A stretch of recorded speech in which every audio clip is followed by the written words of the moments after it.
জীবিত অবস্থায় সন্তান মা বাবার খেদমত না করে মরে যাওয়ার পর সন্তান তাদের নাজাতের উদ্দেশ্যে বিভিন্ন রকম দান খয়রাত করলে তাদের নাজাতের ব্যবস্থা হবে কি না, খুবই গুরুত্বপূর্ণ এবং জীবন ঘনিষ্ঠ একটি প্রশ্ন।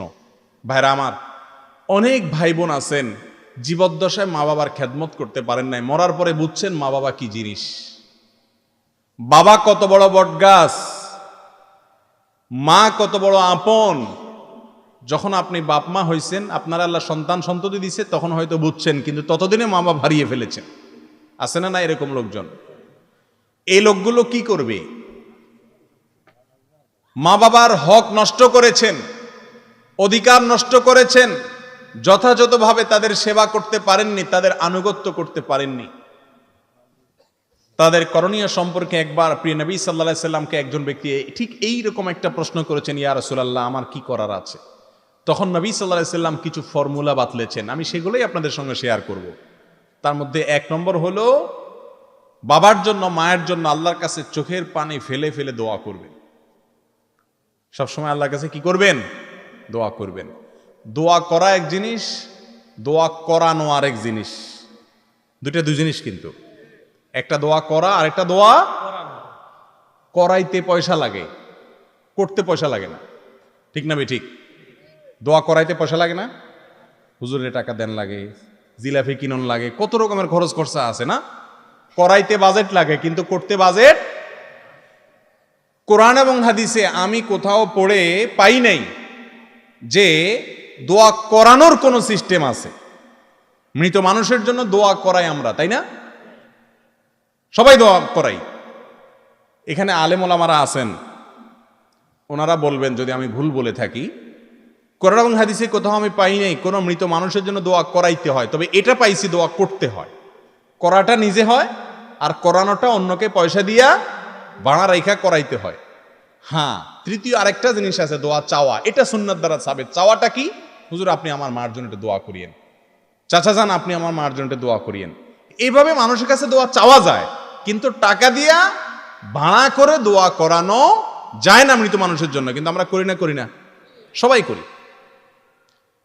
কেউ যদি জীবদ্দশায় মা বাবার খেদমত করতে না পারেন, এখন আপনার অনুশোচনা হচ্ছে, আপনার এক নম্বর কাজ হলো একান্তে একটু হাত তুলে মালিকের কাছে চোখের পানি ছেড়ে দিয়ে বলেন, আল্লাহ আমার মা বাবা তারা জীবনে যত ভুল ত্রুটি করছে, আল্লাহ আপনি মাফ করে দেন। এখন আর আমি তাদের কোনো উপকার করতে পারবো না, আপনার কাছে চলে গেছে। আল্লাহ আপনি তাদেরকে মাফ করে দিয়ে আপনি জান্নাতবাসী হিসেবে কবুল করুন। আপনি দোয়া করবেন।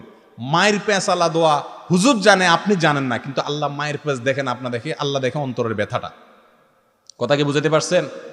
অনেক মানুষ আছে বলে যে আমার কথা কি আল্লাহ শুনবে, আমি কি দোয়া করবো, আর এই জন্য টাকা দিয়ে হুজুর রাখে দোয়া করার জন্য। ঠিক না ভাই? ঠিক।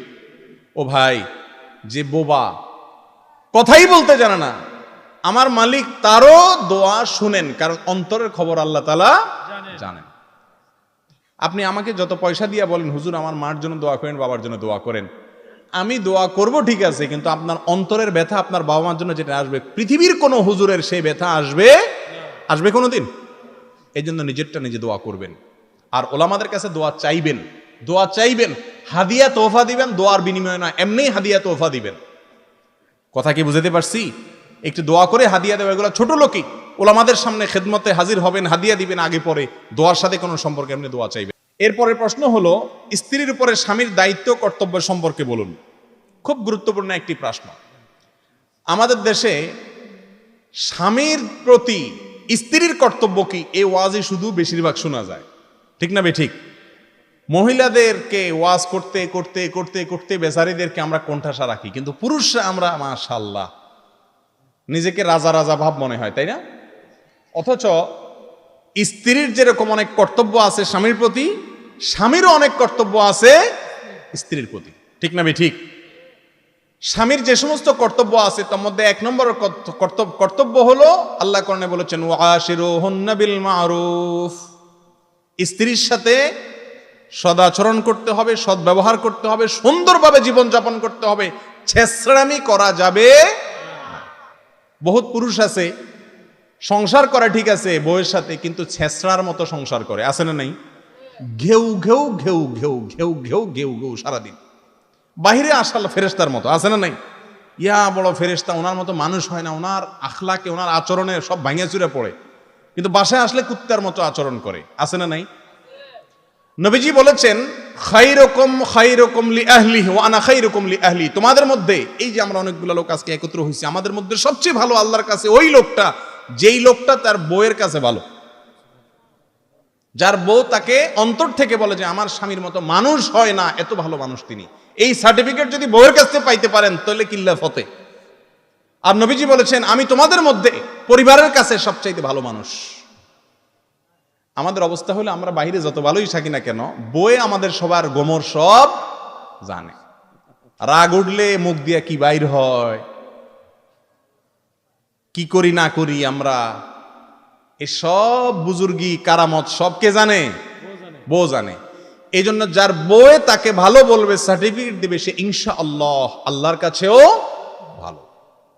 এই জন্য স্বামীর 1 নম্বর কর্তব্য হলো স্ত্রীর সাথে সদাচরণ করো, ওয়াশিরুহুন্না বিল মারুফ, সুন্দরভাবে জীবনযাপন করা। 2 নম্বর কর্তব্য হলো স্ত্রীর শারীরিক এবং জৈবিক চাহিদার পাশাপাশি তার ভরণ পোষণ যথাযথ নিয়ম অনুযায়ী ব্যবস্থা করা। এটা আলহামদুলিল্লাহ করে সবাই।